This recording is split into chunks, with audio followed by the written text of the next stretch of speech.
복음서를 이제 읽어 나가면서 말씀을 나누려고 합니다.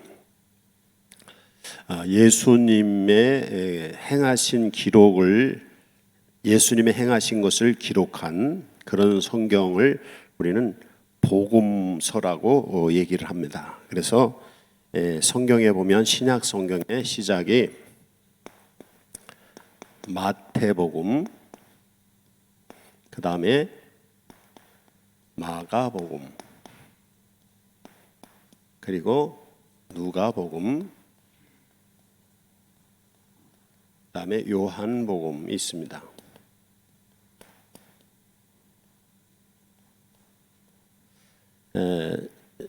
학자들에 의하면은 이 앞에 마태라고 하는 사람, 마가라고 하는 사람, 누가라고 하는 사람, 요한이라는 사람 이름입니다. 이 마태와 요한은 예수님의 12 제자 사도 중에 한 사람들이었고요. 그리고 이 마가는 우리가 잘 아는 마가다락방, 성령이 처음 임재했을 때 나타난 마가다락방의 그 마가를 얘기합니다. 그래서 그때 당시 예수님이 부활승천하신 후에 초대 교회의 지도자가 누구였냐면 사도 베드로였습니다. 그래서 베드로가 주축이 돼서 12 제자 그리고 이제 모든 성도들이 예루살렘에 모였는데, 그때 예루살렘에서 활동한 중심적인 장소가 마가의 집이었습니다. 그래서 이 마가는 어린 10몇 살짜리 어린 학생이었습니다. 근데 그 학생이 은혜를 받았어요. 우리 학생부 학생들이 10대 하나님께 은혜 받은 것처럼 마가가 10대 하나님 은혜를 받았어요. 그래서 이 베드로 사도를 날 쫓아다니면서 베드로 사도에게 배웠다 그래요. 그래서 학자들에 의하면 이 베드로 사도에 쫓아다니면서 베드로 사도의 심부름꾼 역할을 했어. 그래서 베드로 사도가 설교하는 것을 다 듣고 기록한 내용으로 알려져 있습니다. 그리고 누가는 또 누군가 하면 성경에 보면 사도행전에 이렇게 누가라는 사람을 얘기할 때 사도행전에 바울의 얘기가 있습니다. 사도 바울이라고 하는데 원래 사도 바울은 12명 중에 들어가지 않아요. 예수님의 12명 안에 들어가는 사람만을 사도라고 부르는데, 특별히 그 안에 안 들어가는데도 사도로 불리는 사람이 있어요. 그 사람이 바울입니다. 그만큼 사도 바울은 교회에서 중요한 역할을 한 사람이에요. 그런데 그 당시 누가는 의사였어요. 사도 바울은 질병이 많았어요. 곱추위였을 수도 있고 아니면 키가 작았던지 그런 얘기도 있고요. 그리고 그는 특히 눈이 안 좋았어요. 그래서 눈이 잘 안 보여서 안질이 있었던 것 같고, 그래서 사도 바울의 다소라고 하는 곳에 가보면 사도 바울이 태어난 곳이 있는데, 거기 사도 바울 생가터에 가면 사도 바울 그림이 있어요. 근데 키가 작고 대머리에다가 눈이 아주 작고 이런 모습이에요.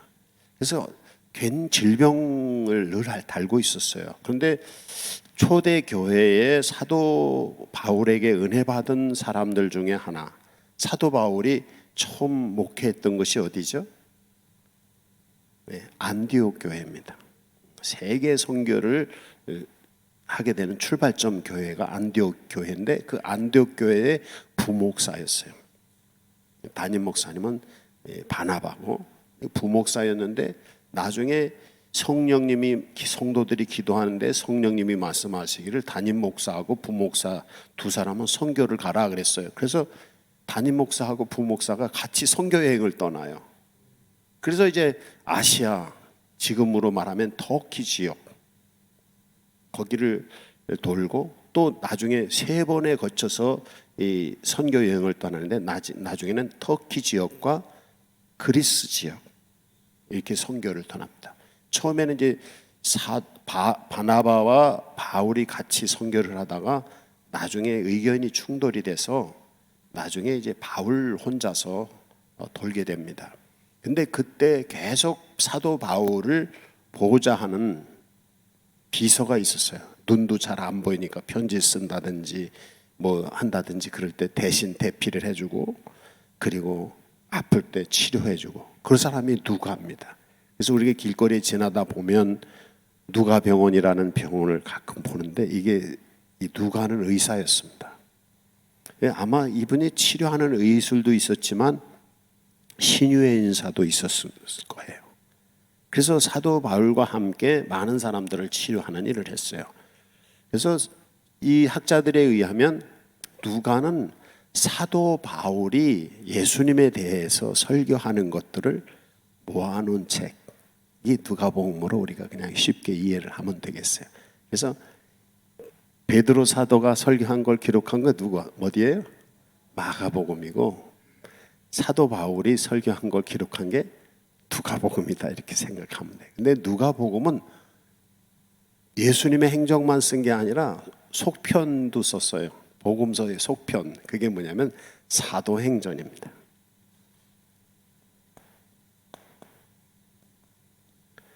그래서 누가는 누가복음을 쓴 다음에 사도들이 활동한 것까지도 같이 썼어요. 이게 그래서 한 세트로 읽으면 되겠어요. 그리고 그런데 성경에 보면 학자들이 성경을 연구하다 보니까 이 마태복음하고 마가복음하고 누가복음이 좀 비슷한 게 있어요. 성경의 내용이 거의 똑같은 게 많아요. 그래서 학자들이 이름을 붙였어요. 이 세 책을 뭐라고 부르냐면 공관복음이라고 이름을 붙였어요.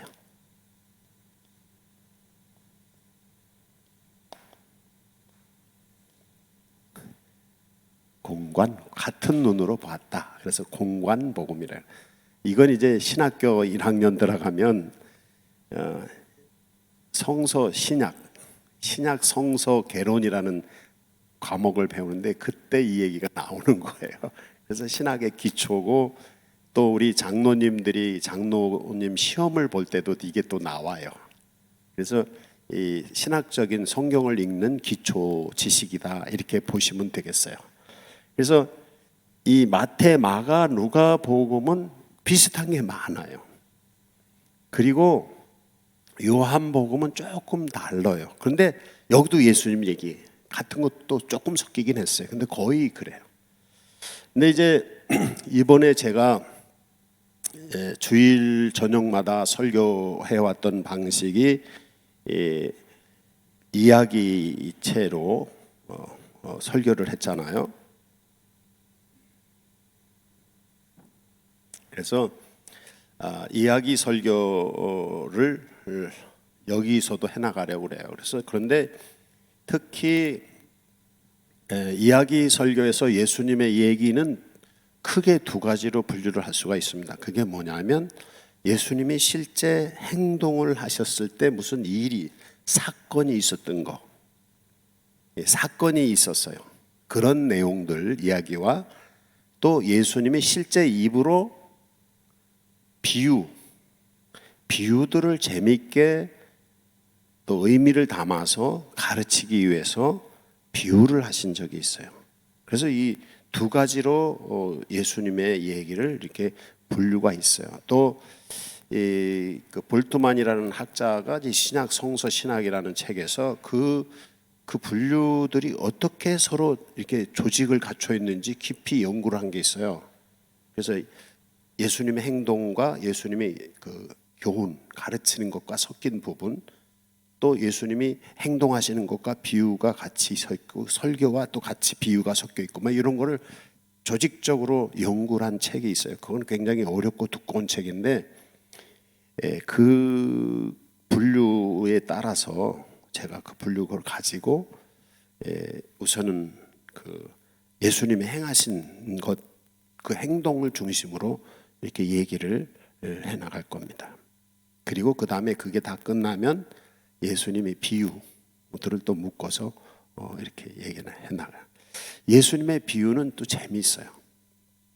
그렇지만 천국의 비유 뭐 이런 것도 재미있고 우리 머릿속에 쏙쏙 들어오는 메시지가 있어요. 그래서 그 나중에 하고 우선은 예수님 행하신 행적들을 얘기를 하려고 그래요. 그런데 비교적으로 보면 이 마태복음에는 교훈과 비유들이 많이 있어요. 그리고 이 마가복음이나 누가복음에는 예수님의 행적들이 많이 있어요. 그리고 요한복음에는 예수님의 가르침들, 특히 이 요한복음은 그 당시 그리스 철학, 헬라 철학을 지식을 가진 사람들이 복음을 이해하기 좋게 헬라 철학적인 시각에서 가르치는 내용들이에요. 그래서 주로 여기 마태복음이나 요한복음에는 교훈들은 요번에 이 저녁 예배 시간에는 조금씩 뭐 예수님 무슨 행동하시다가 가르치시는 내용은 있을지 몰라도 비유를 얘기하다 잠깐 교훈이 있을지 몰라도 그런 거는 이제 빼고 예수님의 행적 중심으로 그리고 예수님의 비유 중심으로 저녁 예배 설교를 해 나가려고 합니다. 그래서 그러다 보니까 누가복음이나 마가복음에서 예수님의 행하신 기록이 거의 이 세 책이 거의 다 공통적인 면이 많기 때문에 그래서 주로 누가복음, 마가복음을 중심으로 얘기하면서 여기에 없는 것 중에 여기만 있는 게 또 있어요. 그거는 또 따로 소개하고 이런 식으로 하고 또 여기에 없는 것 중에 또 여기에 있는 거 있어요. 그것도 이렇게 해서 만들어 가려고 그래요. 그래서 이제 보통 학자들은 성경이 이 예수님에 대해서 소상하게 잘 기록되어 있지 않으니까 학자들이 이 복음서를 가지고 정말 예수님의 그 뭐죠? 그 자서전 같은 거 뭐라 그러죠? 그걸 전기, 예수님의 전기 같은 걸 만들고 싶어 했어요, 학자들이. 성경을 연구하는 복음서를 연구하는 목사님들이나 그런 분들은 다 그런 욕심이 있어요. 예수님이 어떻게 하셔서 어떻게 하셨다. 요거를 딱 잘 정리가 해서 이 정리만 되면 성도들이 듣기가 좋잖아요. 이해하기도 좋고. 근데 그게 어려워요. 왜 그런가 하면 이 네 책이 다 다른 각도에서 이 예수님의 행위라든지 예수님의 행적이라든지 예수님이 가르치신 거를 기록해 놨기 때문에 이게 일목요연하게 정리하기는 어려워요. 그래서 보통 이제 예수님의 그 전기를 기록한 사람들을 보통 예수님의 전기라고 하지 않고 예수전이라고 불러요. 예수전. 그래서 그런 책들이 여러 권이 있는데 그런 내용들은 거의 다 이 네 책을 정리를 해서 나름대로 자기 나름대로 기준을 가지고 이렇게 기록을 한 것입니다. 그래서 어떻게 보면 요번에 이제 저녁 예배 오늘부터 시작되는 저녁 예배 설교는 예수전이라고 해도 되겠어요. 근데 여기서 예수님이 이렇게 교훈들 그 부분은 따로 제외시킨 예수님의 행적 중심 거기서 예수님이 교훈하시는 거 예수님 무슨 일을 행하셨나 뭐 이런 것들 그 다음에 예수님의 비유 주로 천국 비유를 많이 하셨는데 비유들을 통해서 거기 지혜를 찾는 뭐 이런 쪽으로 얘기를 하고요. 그리고 그것이 끝나면 사도행전까지 넘어가서 사도행전 사도들의 활동까지 이제 이어서 공부를 하는 걸로 이렇게 하겠습니다. 그래서 오늘 얘기는 예수님이 처음 태어나셔서 처음 활동하신 그런 이제 내용들을 얘기하게 되는데 성경에 보면 예수님이 33세에 공생애를 시작하셨다고 그래요. 예수님이 세례 요한에게 세례 받으시고 40일 금식기도 하시고 이때가 33세입니다. 근데 이 33세 이전의 기록들이 성경에는 거의 없어요. 이 33세 이전의 기록이 있는 것이 마태복음 2장과 누가복음 2장에 기록이 되어 있어요. 근데 이 마태복음 2장과 누가복음 2장에는 예수님의 탄생하신 얘기, 베들레헴에서 탄생하신 얘기까지 같이 포함이 됩니다. 그래서 오늘 이 누가복음 2장을 보는데 여기선 예수님이 태어나신 후에, 보통 예수님이 태어나신 거는 언제 설교 많이 해요? 성탄절에. 제가 성탄절마다 이 마태복음 2장하고 누가복음 2장을 막 계속 매년 했기 때문에 여러분 그 부분은 다 알고 계시단 말이에요. 그래서 그 성탄절 얘기는 빼고 그 다음에 예수님이 어린 시절 얘기를 이제 오늘 설교하려고 하는 것입니다. 그래서 예수님의 어린 시절을 기록한 내용은 어디밖에 없냐? 그것도 누가복음밖에 없어요. 그 마태복음에서는 애굽으로 갔다가 헤롯이 죽으니까 돌아왔다. 뭐 그 얘기밖에 없거든요. 근데 이 마태복음 2장에 애굽 간 거하고 누가복음 얘기하고 이걸 시간적으로 짜 맞추려면 우리가 좀 잘 어려운 부분이 있어요. 왜냐하면 그러면 예수님이 베들레헴에서 바로 갔나? 근데 오늘 성경에 보면 예수님이 태어난 지 8일 만에 성전으로 부모들이 예수님을 데리고 와서 예루살렘으로 와서 할례식을 해요. 그러면 그 할례하고 애굽으로 갔을까? 이거 잘 몰라요. 하여튼 아마 그렇게 생각할 수밖에 없어요. 역사적으로 한다면. 근데 하여튼 그거 뭐 계산할 필요 없고 그거 꼭 알아야 될 거 아니니까, 그런 거 중요한 거 아니니까 지금 오늘 얘기하고자 하는 거는 8일 만에 베들레헴에서 예루살렘으로 왔다. 그래서 예루살렘에서 할례식을 베풀기 위해서, 그러니까 할례 다 아시죠? 유대인들에게는 그 아브라함 때부터 하나님께서 약속을 했어요. 하나님이 약속을 했는데 그냐면 남자들은 생식기의 끝에 피부를 잘라서 하나님과 의식을 가는 거예요. 그래서 너는 하나님의 백성이다. 그래서 그 피의 언약이에요. 그게 이제 아브라함으로 시작해서 내려와요.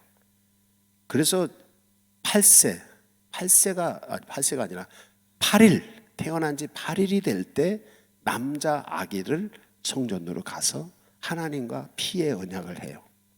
그게 이제 할례입니다. 그래서 이스라엘 백성에게는 하나님과 너는 하나님의 백성이야 하는 것을 남자의 생식기에 그 피부를 절단하는 것, 피를 흘림을 통해서 하나님의 백성이라는 의식을 쳐줘요. 그게 이제 여기 할례식이에요. 그래서 8일이 됐을 때 아기 예수님을 그 부모가 데리고 성전에 가서 할례를 베풀러 가요. 근데 그때 이제 일어난 사건이에요. 무슨 사건인가 하면 그 예루살렘 성전에 노인이 두 사람이 있었어요. 남자 노인이 한 분이 있었는데 그 이름은 시므온이에요. 여러분이 다 아시죠? 시므온이라는 노인인데 이 사람은 선지자예요. 성령이 충만해 있고 날마다 기도하고 그런 분이었어요. 그런데 하나님이 성령이 이 시므온 선지자에게 말합니다. 내가 메시아 그리스도를 보기 전엔 죽지 못한다. 이렇게 하나님이 말씀하셔요.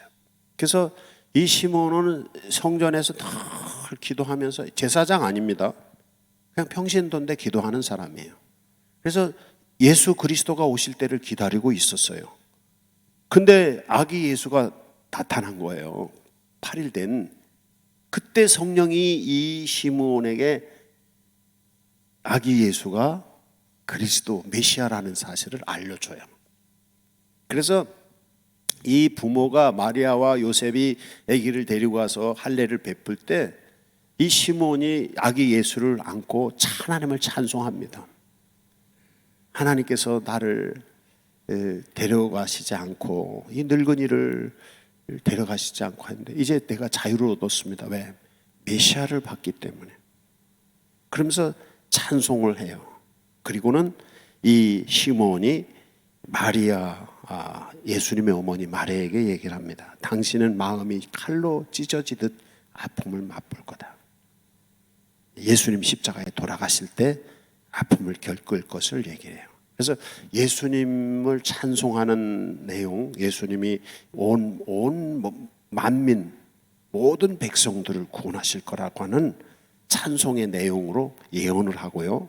그 다음에 이 예수님의 어머니가 가슴이 찢어지듯이 고통을 맛볼 건데 그때 많은 사람들의 속 마음을 알 거다. 이제 여기 시몬의 예언 중에서 중요한 게 뭐냐면 예수님은 만민을 구원한다는 거예요.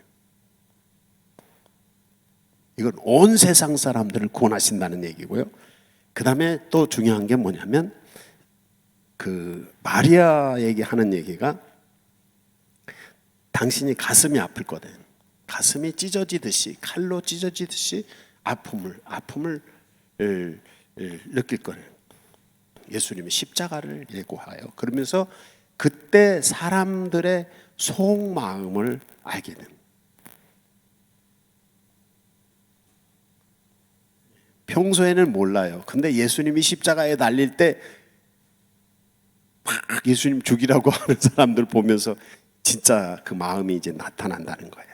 그래서 요 시몬이 예언하는 내용은 요 세 가지예요. 예수님을 끌어안고 찬양하는 것, 만민의 구원자, 그리고 마리아에게 당신이 정말 아플 거다. 그러면서 이 많은 이스라엘 백성이 만민을 구원할 뿐 아니라 이스라엘 백성이 어떤 사람이 승하고 어떤 사람이 패할지를 기준이 되는 분이라는 거예요. 예수님이.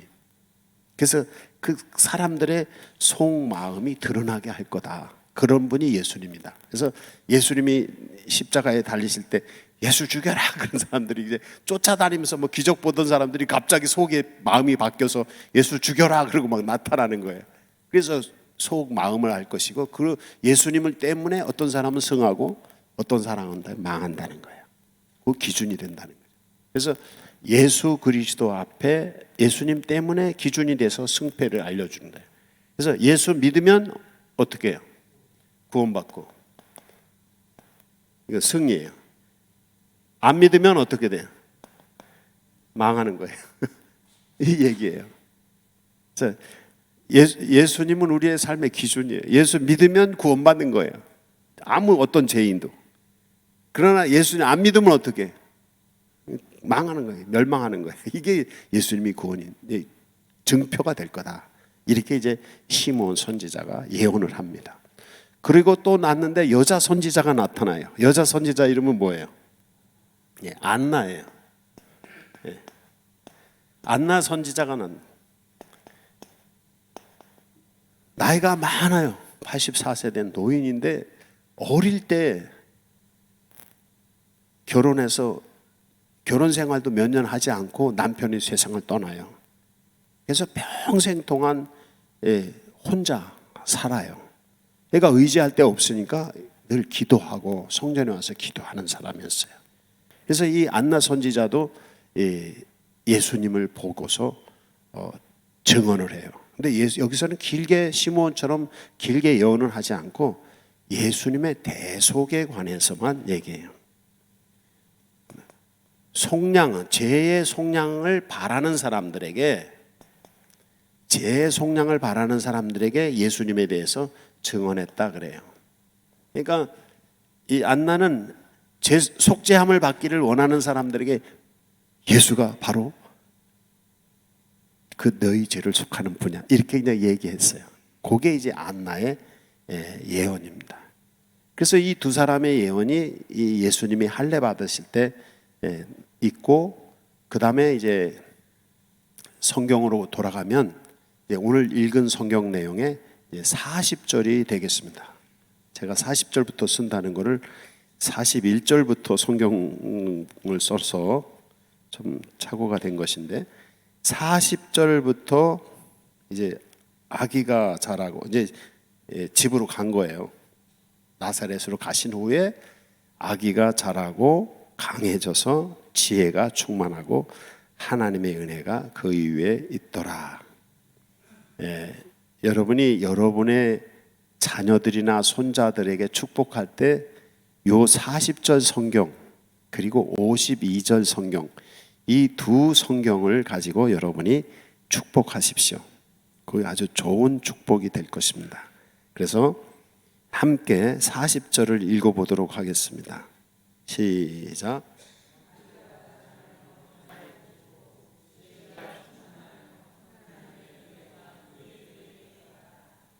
(52절) 시작.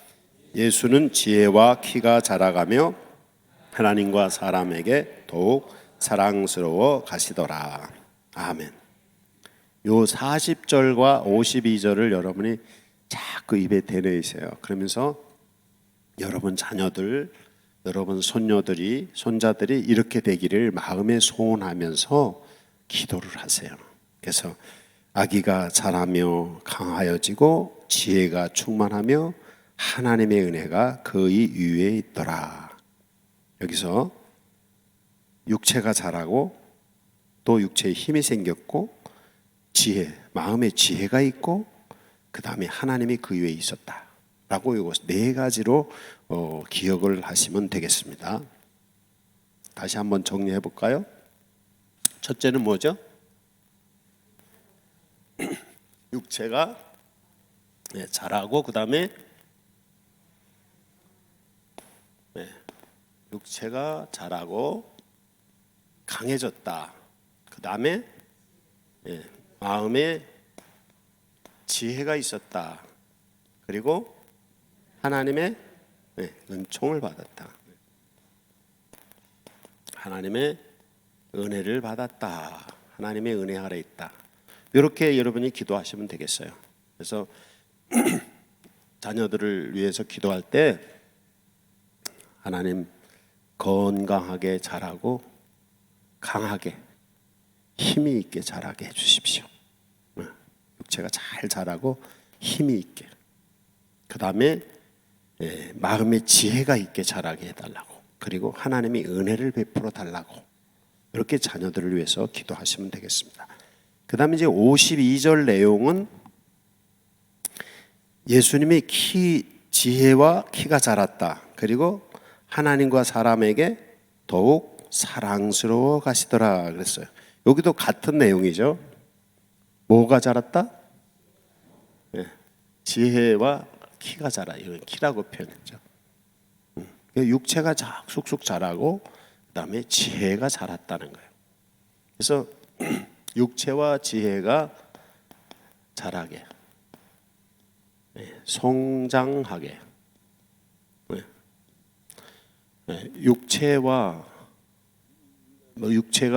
육체의 키가 자라고 마음의 지혜가 자라게 해달라고 기도를 하세요.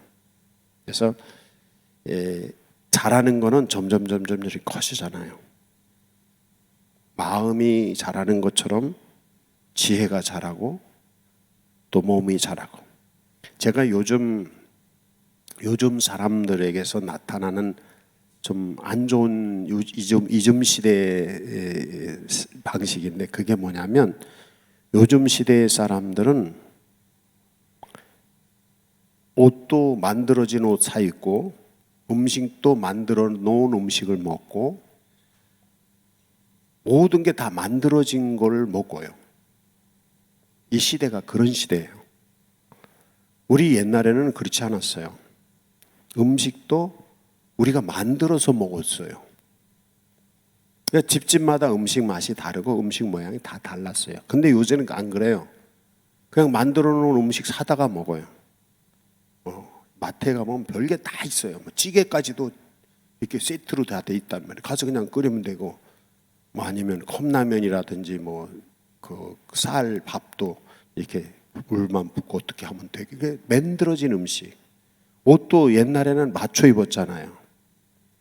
근데 맞춰 입는 게 많지 않아요. 그래서 제가 옷을 사 입다 보니까 저는 몸이 뚱뚱한데 키는 작고 그래가지고 키 큰 옷을 사가지고 이 코트처럼 여기가 이렇게 내려가잖아요.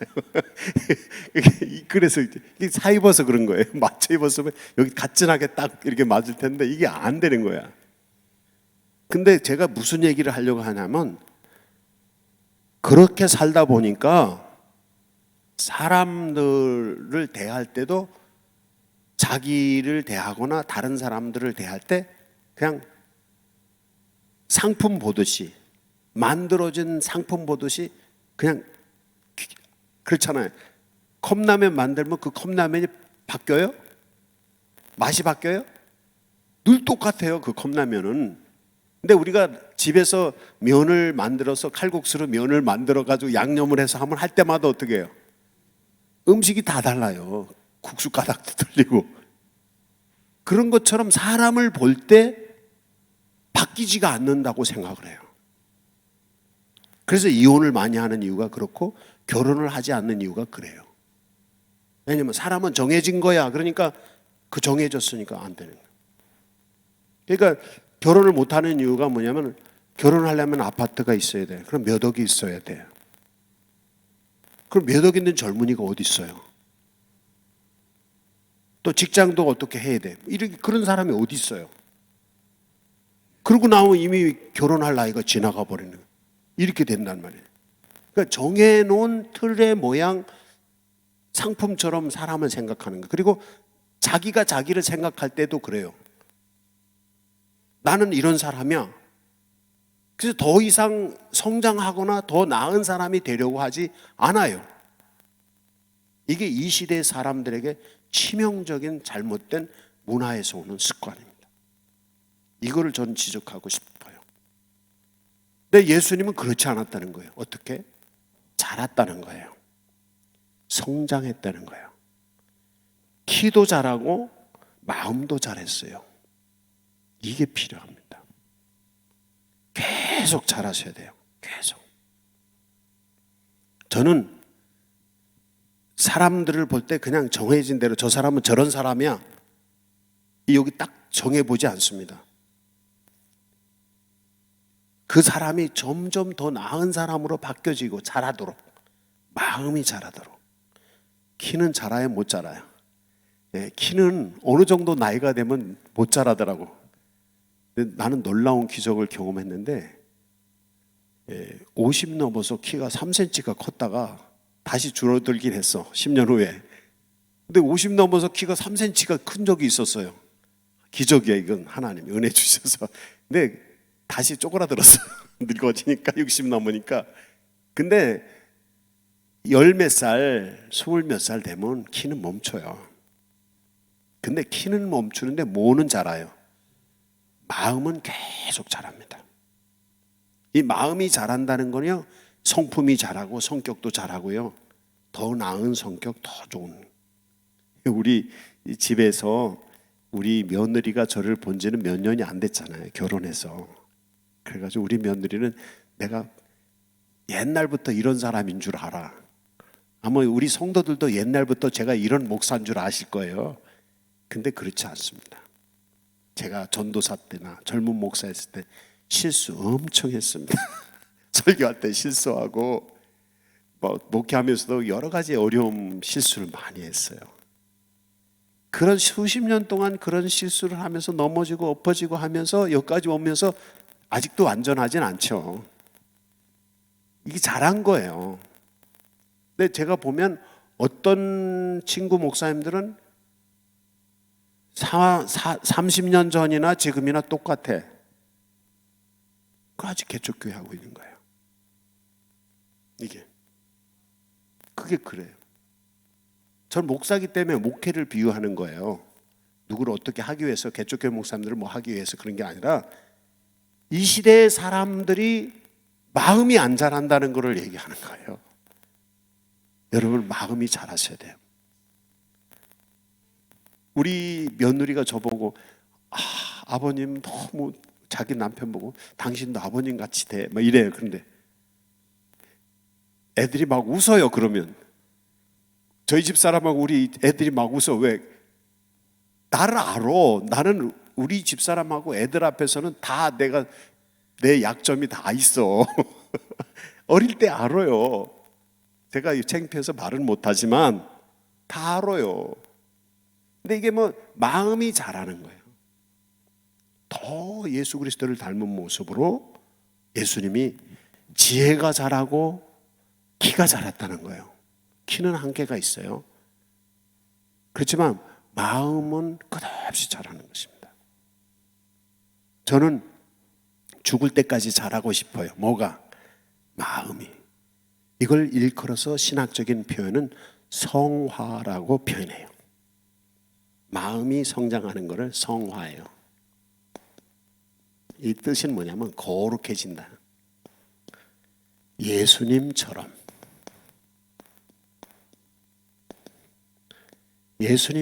거룩해지는 것을 신학적인 용어로는 성화라고 표현해요. 그래서 마음이 자라는 거예요. 인격이 자라고 그리고 성격도 자라고. 근데 요즘 그리스도인들이 이 시대 문화 때문에 이게 안 되는 거예요. 그냥 컵라면 먹듯이 태어났을 때 그러면 그렇다고 생각하는 거예요. 바꿔지려고 안 해요. 거듭남도 있지 않고 성화도 있지 않아요. 이게 이 시대의 비참함이에요. 여러분, 컵라면만 잡수지 마시고 칼국수를 한번 만들어 보세요. 제가 유럽 여행 갈 때 우리 유럽에 있는 독일에 있는 딸이 엄마 보고 엄마 올 때 좀 사오세요. 그래서 마트에 갔는데 뭔지 나는 처음 샀는데 라면 스프가 이렇게 큰 라면 스프가 있대. 라면 있는 게 스프만 이만한 게 있어요. 그걸 사오래. 그거 가져가서 찌개 끓일 때마다 이만큼씩 넣으면 그렇게 맛있대. 그렇게라도 칼국수 밀어가지고 손으로 만든 라면을 한번 만들어 보세요. 이게 뭐 더 나은, 처음에는 잘 못 만들 거예요. 파는 라면보다 맛이 없을 거예요. 근데 점점 자꾸 만들면서 하다 보면 자기도 모르게 마음이 자라고 지혜가 자라요. 마음의 지혜가 자라요. 나는 그걸 권장합니다. 밥도 그냥 햇반 이렇게 해서 햇반 맛있더라고요. 나는 햇반 싫어해서 뭐 몸에 안 좋다고 그래서 안 먹었는데 먹어보니까 맛은 있더라고요.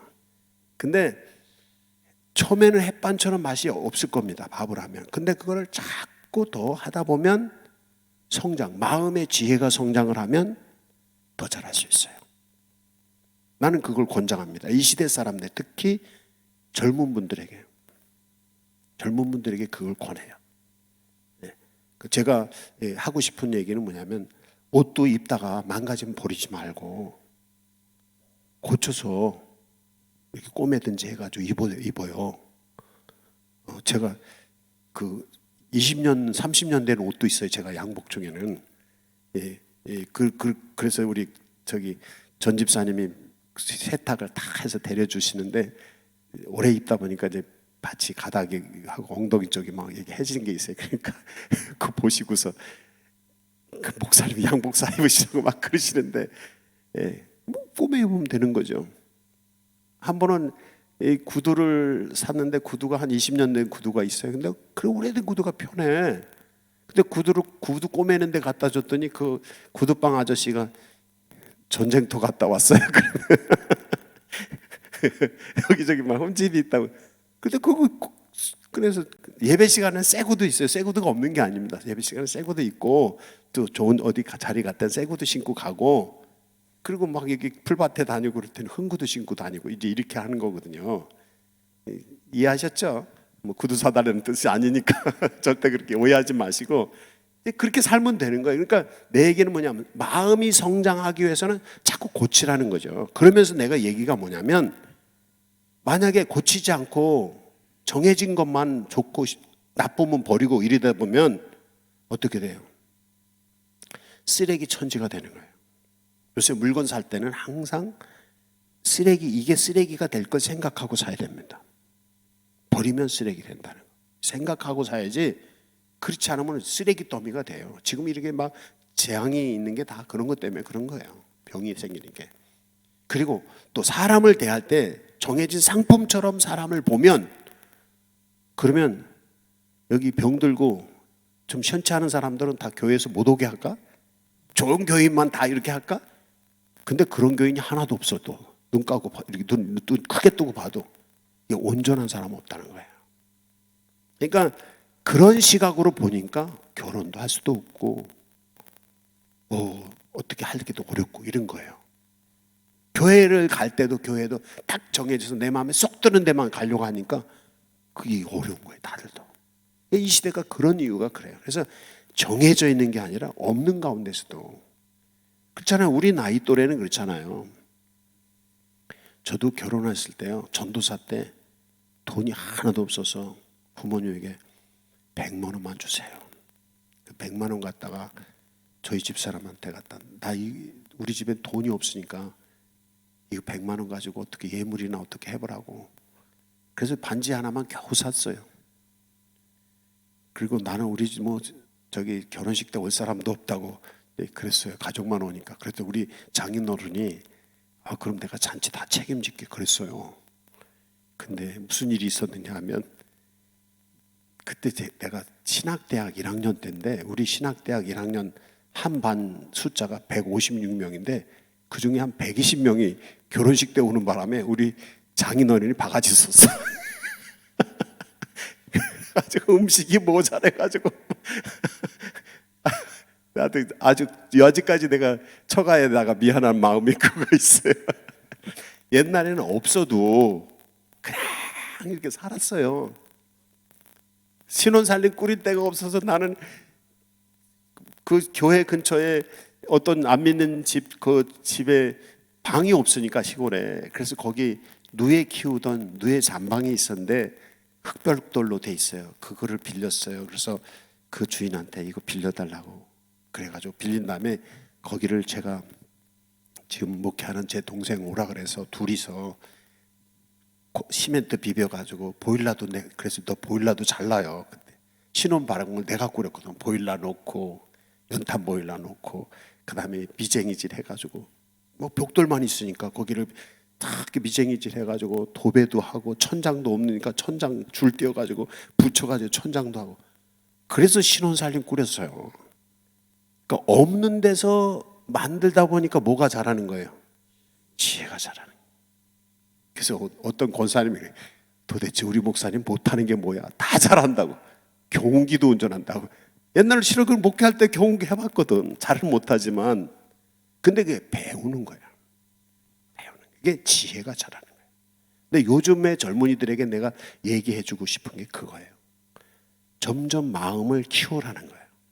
지혜가 있는 그대로 하지 말고 이렇게 지혜를 키우라는 거예요. 이게 현대의 사람들의 문제를 극복하는 것입니다. 믿음도 성화, 거룩해지도록 우리가 성장해야 돼요. 나는 이러니까 이렇게 나는 신앙생활 할 거야. 난 더 이상 안 할 거야. 그런 분들은 매일 가도 그렇게. 제가 30년, 40년 전에 같이 목회 시작했던 친구 목사님들 가보면 아직도 맨날처럼 그대로 그렇게 개척교회 하고 있어요. 근데 나도 옛날에 그렇게 했었어. 근데 나는 지혜를 찾고 공부를 하고 그러면서 내 마음이 자라면서 더 나은 방법을 자꾸 찾은 거예요. 목회 방법. 지금도 계속 공부하면서 더 나은 방법을 찾아요. 내 영성이 더욱 자라고 인격이 더 자라고 또 목회 기술적인 것, 전문적인 것 이거 더 하고 그래서 점점점 나를 바꿔나가는 거예요. 그랬을 때 이게 성화가 되고 성숙한 사람이 되는 것이지 요즘은 제가 볼 때는 그게 잘 안 돼요. 다들 성도들도 그렇고 요것만 갖고 요것만 평생 그렇게만 사는 거예요. 컵라면 먹듯이 햇밥 먹듯이 그렇게 사는 거예요. 기성복 입듯이 자라질 않는 거예요. 믿음이. 근데 거기서 그걸 깨야 돼요. 근데 저는 어릴 때부터 만들어서 쓰는 방식을 배웠기 때문에 개척교회 조그마한 개척교회 할 때 채소를 사 먹을 돈이 없어서 거기 버려진 밭을 가서 삽으로 파가지고 거기다 물을 주고 씨를 뿌려가지고 거기서 채소를 만들어가지고 그걸 먹었어요. 근데 농사는 잘 못 져요. 근데 그렇게 해서라도 채소를 공급을 해야 되니까. 그러니까 뭐든지 어떤 상황에서든지 그 상황을 극복할 수 있는 지혜를 배우는 거예요. 여러분이 지혜가 자라는 특히 거룩해지는 성도가 되시기를 바랍니다. 그래서 날마다 자기를 키우세요. 마음을 키우셔야 돼요. 나는 이러니까 나 이렇게 살 거야. 이런 분은 방법이 없고요. 이렇게 지금 이렇더라도 이런 나를 바꿔 가셔야 돼요. 바꿔 가야 돼요. 그래서 누구 닮은 모습으로? 예수님 닮은 모습으로. 이게 성화입니다. 그래서 예수님은 하나님의 보시기에 하나님의 은혜 가운데서 육체가 자라고 마음이 자랐을 뿐 아니라 키가 자라고 지혜가 자라서 성장해서 52절 성경에 보면 하나님과 사람에게 어떻게 됐다? 네. 하나님과 사람들에게 어떻게? 사랑을 받았다는 거예요. 여러분, 사랑받는 성도가 되시기 바랍니다. 제가 늘 가르쳐 드렸죠. 사랑은 받아본 사람이 받는다고. 사랑을 받지 못하고 산 사람들은 사랑받을 줄 몰라. 사랑받는 게 뭐라고? 사랑받는 게 뭐예요? 어떤 사람이 구원받지? 믿음이에요. 사랑받는 게 믿음입니다. 예수님이 우리 사랑하시는 걸 여러분이 믿음으로 받으셔야 됩니다. 그러니까 평소 생활 속에서 사랑받아 본 적이 없는 사람은 예수 믿는 것도 잘 못 믿어요. 예수님 사랑을 받아들이지 못하니까. 이게 그래요. 여러분, 사랑을 이제껏 받아보지 못하고 사랑받는 방법을 몰랐더라도 여러분 이제부터 사랑받는 방법을 배우세요. 그게 마음이 지혜롭게 자라는 것입니다. 마음이 지혜롭게 자라는 사람, 이게 뭐냐면 수용성이에요. 마음의 문을 열고 누구든지 다 받아주는 거예요. 어떤 사람도 받아주는 거예요. 그 예수님의 사랑이, 예수님의 성령이 마음에 부음받아서 마음으로 우리 마음이 성령의 감동되어 있을 때 예수님의 사랑으로 예수님의 사랑을 받아들이는 것처럼 모든 사람들을 사랑하는 마음으로 받아주는 거예요. 이게 성화의 기본입니다. 그리스도인의 거룩한 영성 훈련의 기본이에요. 이제 여러분 사랑 받으세요. 어떻게? 지혜롭게, 지혜가 자라서 마음의 문을 열고 예수님이 나를 사랑하시는 걸 받으세요. 믿음으로 받으세요. 예수 못 믿는 분들은 사랑받을 줄 몰라서 예수를 못 믿는 것입니다. 어릴 때부터 사랑을 많이 받고 자란 사람들은요, 예수님 참 믿습니다. 사랑받을 줄 알아요. 근데 사랑받아 본 적이 없는 사람은 예수님이 사랑하시는데 거부해요, 사랑을. 그래요. 근데 또 이런 것도 있어요. 어릴 때 사랑하는 사람, 사랑 받아본 적이 없어요. 근데 사랑 받아본 적이 없으니까 사람은 사랑을 먹고 사는 거거든요. 사랑받아야 사람이 사는 거거든요. 사랑받지 못하면 사람이 살 수가 없어요. 누군가 나를 사랑해 줘야지 사람은 살 수 있거든요. 그렇기 때문에 사람들이 나를 사랑해 주지 않으니까 그러면 누구 사랑 받으러 오는 거예요? 예수님 사랑 받으러 오면 되는 거예요. 저는 그랬어요. 어릴 때 부모님이 저에게 큰 사랑 주시지 못했어요. 먹고 살기 힘드니까 어떻게 자녀들 돌아볼 시간이 어디 있어요. 그런데 부모님 사랑 받지 못했는데 나는 어디서 그 사랑을 채웠느냐면 예수님에게서 그 사랑을 채웠어요. 가족이 없고 부모님이 없고 또 이웃 친구가 없고 그래도 그 사람들이 줄 수 없는 사랑, 그거보다도 더 큰 사랑, 그걸 주시는 분이 누구예요? 예수님이잖아요. 여기 사랑의 갈등, 사랑의 이면성입니다. 그냥 평범하게 생각되는 사랑 받아본 사람이 사랑 받을 줄 안다, 이게 초등학문적인 논리지만, 그러나 변증법으로 또 얘기를 하면 사랑받지 못했기 때문에 나는 누구의 사랑을 받는다? 예수님의 사랑을 받는다. 이게 사랑의 변증법입니다. 그러니까 사랑받지 못했기 때문에 나는 사랑받고 싶어서 매일 남 질투하고 남 시기하고 사랑받지 못하는 것 때문에 막 괴로워하고, 이건 초등학문적인 논리적인 사랑이에요.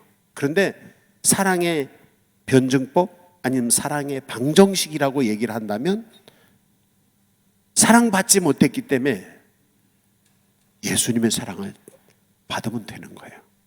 그래서 부모님의 사랑을 받지 못하거나 친구들에게 사랑을 받지 못하거나 이웃에게 사랑을 받지 못하는 사람들일수록 신앙생활을 더 잘합니다. 왜? 세상 누구도 날 사랑하지 않으니까. 오직 누구 사랑해? 예수님 사랑뿐인 거예요. 그래서 신앙생활 잘하는 분들은 사람들에게 사랑받지 못하는데 하나님의 사랑을 받으니까 신앙생활 잘합니다. 그런데 하나님의 사랑을 받고 나면, 아가페 사랑을 받고 나면 마음이 넉넉해져서 나를 미워하는 사람들도, 나에게 사랑을 주지 않았던 사람들도 받아들이고 용서하고 사랑할 수 있는 마음이 생겨요. 이게 아가페예요. 그러다 보니까 넉넉한, 이게 마음이 자라는 것입니다. 마음이 자라는 게 이게 그렇습니다. 그래서 예수님이 아주 아기 때부터 육체도 자라고 키가 자라고 마음이 지혜롭게 자랐다는 거예요. 여러분, 그 예수님과 같이 여러분의 자녀들이 자라도록 기도하시고요. 그리고 여러분이 그런 마음으로 자라세요. 그래서 이 심리학에서는 이런 얘기해요. 어떤 사람은 마음속에 유아적 심리, 아기 때 마음을 60, 70, 80 돼도 그대로 가지고 있는 분이 있어요. 평생토록 아기 같은 3살 때 마음을 그대로 가지고 있는 사람이 있고, 어떤 사람은 유치원 때 마음을 그게 굳어져서 평생 그 마음을 가지고 있는 사람이 있고, 어떤 사람은 초등학교 때 마음 있잖아요. 그걸 그냥 굳어져서 그게 가지고 있는 사람이 있고, 지혜가 마음이 자라지 않는 사람들, 어떤 사람은 중학교 때 마음이 그대로, 중고등학교 때 마음이 그대로 있어서 평생토록 그걸 가지고 사는 사람이 있고, 어떤 사람은 청년 때 마음이, 20대 때 마음이 그대로 굳어져서 평생 그거 그렇게 사는 사람이 있고, 어떤 사람은 30대 때 마음이 그렇게 사는 사람이 있단 말이에요. 이게 그 마음이 자라지 않아서 그래요. 마음이 자라려면 마음의 문을 열고 예수님을 영접해야 돼요. 그럴 때 이 마음이 자랄 수 있어요. 그러면 예수님의 사랑이 우리 마음에 부음받아서 다른 사람들도 받아줄 수 있고 다른 사람들을 넉넉하게 질 수 있는 거죠. 이게 거룩해지는 길입니다. 성숙해지는 길입니다. 여러분 이제 마음이 자라시기 바랍니다. 기도 잘하시고요. 그러나 특히 여기 강조 드릴 것은 마음이 자라야 돼요. 그래서 마음이 자라면 하나님에게도 사랑을 받고 사람들에게도 사랑을 받습니다. 사랑받으려면 사랑받는 게 뭐다? 믿음입니다. 그 믿음을 가지세요. 그래서 사랑을 받아들여서 마음이 자라야 돼요. 마음이. 그래서 늘 그토기지 말고 인성이나 영성이나 지성이나 이런 게 점점 자라야 돼요. 그래서 똑같은 상황에 처하더라도 마음이 지성과 인성과 영성과 이게 성장되어 있는 사람은 보는 눈이 달라요. 그 문제를 처리해 나가는 방향이 달라요. 인생의 결과가 달라요. 근데 이게 마음이 성장해 있지 않으면 그냥 요거 애기같이 3살같이 5살같이 아니면 8살같이 아니면 10살같이 아니면 15살같이 아니면 20살같이 그냥 늘 그렇게 사는 거예요. 그게 굳어져 있으면. 그게 아니라 마음의 문을 여시고 예수님의 사랑을 받으시고, 그래서 마음이 큰 사랑이 있어서 마음이 자라세요. 마음은요 60이 넘어도 자라고 70이 넘어도 자라고 80이 넘어도 자라고, 마음은 끝없이 자랄 수 있습니다. 그런데 또 마음은 나이가 어려도 못 자랄 수 있어요. 3살 배기도 마음이 못 자랄 수 있고 7살도 마음이 못 자랄 수 있고 10살도 마음이 못 자랄 수 있어요. 이게 마음이 그런 거예요. 마음의 변증법입니다. 왜? 믿지 못하니까. 마음의 상처를 받으니까. 마음의 상처를 받은 사람들은 마음을 닫아버려요. 그러니까 마음이 자랄 기회가 없어요. 그게 굳어져 버리는 거예요. 그러나 예수님의 따뜻한 사랑을 경험한 사람들은, 예수님 믿고 영접한 사람들은, 성령의 충만한 은혜를 받아본 사람들은 주님의 사랑을 알기 때문에 마음이 열려져 있어서 이 마음이 자라는데 끝없이 자라요. 누구에게까지 자라는 거예요? 예수님처럼. 예수님 완전한 하나님, 완전한 사람이란 말이에요. 완전한 인간의 모습으로 자랄 수 있는 게 이 성화예요. 이게 우리 신앙생활의 목표입니다. 제가 설교의 목표, 가르치는 목표가 성화되게 하는 겁니다. 여러분 잘 먹고 잘 사고 돈 많이 벌고 이게 목표가 아니에요. 저는 여러분에게 목표는 물론 건강하고 돈도 많이 버시고 그러세요. 그렇지만 아무리 돈 많고 건강해도 성화되지 않으면 소용없어요. 예수님 닮은 모습으로 마음이 자라고 지혜가 자라, 거룩한 사람으로 자라는 거예요. 그거예요. 끝없이 자라면. 그래서 정말 하늘나라 갔을 때 하나님 보시기에 아름답고 거룩하고 복되고 그런 여러분의 모습 되시기 바랍니다. 우리 찬양단 나오셔서 찬양하세요.